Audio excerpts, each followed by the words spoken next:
Hey, today I'm going to talk about 3 movies that are all about different kinds of art. And the names of those 3 movies are Frida, A Late Quartet, and Sideways.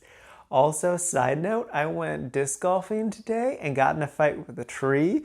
I won, but stuff happened. It wasn't pretty. Extra fun fact is I'm allergic to Band-Aids, so I need to take these off soon. Otherwise, I'm just gonna have giant rashes, and it's not gonna be pretty. That's my life. First up is Frida. This is a 2002 movie starring Salma Hayek and Dr. Octopus. This movie is based on the famous painter of the same name. I've known about this movie for a long time and that it's supposed to be really good. And I've wanted to watch it, but I've just been kind of hesitant just because I've just always got the impression from her art that she's not going to be the most pleasant person to learn about. But as soon as the movie was started, I was completely bulldozed by just how delightful and charming and kind Frida actually was. She is just an amazing person. And Salma Hayek does such a good job. I actually really enjoyed this movie. It was terrific. It doesn't really focus on her art. It's more about her relationships and kind of her life in general. But it does touch a lot on her art. And there's a few kind of surrealist moments in the movie that are heavily inspired by her art. And honestly, I would have enjoyed some more of those because those were really neat. It does get a little more weird by the end of it, but just more of it throughout would have been so cool. I was also surprised with how sexual this movie was, and also just her relationship with her husband and just kind of the unconventionalness of it was really interesting. So yeah, I definitely recommend this one to everyone. It's really, really good. I doubly recommend this to anyone who's an art student or just starting art school or just is an artist in general. I think they might get a little bit more out of it, but this is really a movie for everyone. Next up is A Late Quartet. This is a 2012 movie featuring Imogen Poots, my 4th one of her. It doesn't star her though. It stars Philip Seymour Hoffman, Christopher Walken, and then 2 other actors that I can't remember their names.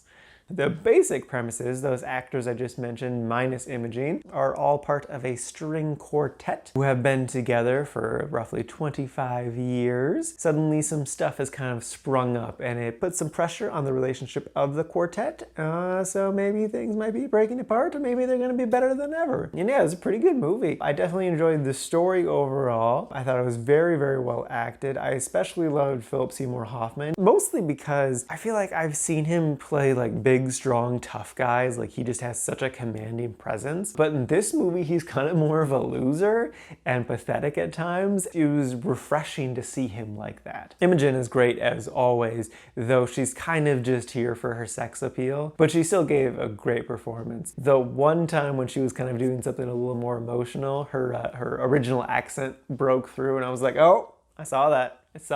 But it was really quick. But yeah, I enjoyed it a good amount. I don't really have any complaints about it. I just didn't emotionally connect with it enough to put it in the really liked category, but it's still a pretty dang good movie. If it looks interesting, go for it. I would say if you're more of a musically inclined person, you might connect to it a little bit more, but it's kind of open for everyone. Also, Imogen is just adorable as always. Next up is Sideways. This is a 2004 movie starring Paul Giamatti and that guy from Wings. I wanted to watch this movie because I was like, all right, let's find a movie that's about writing or a writer or something like that. And I Googled that exact thing and it said that this movie was about writing. And I'm like, oh, I thought this movie was about wine. It looks like it's about wine.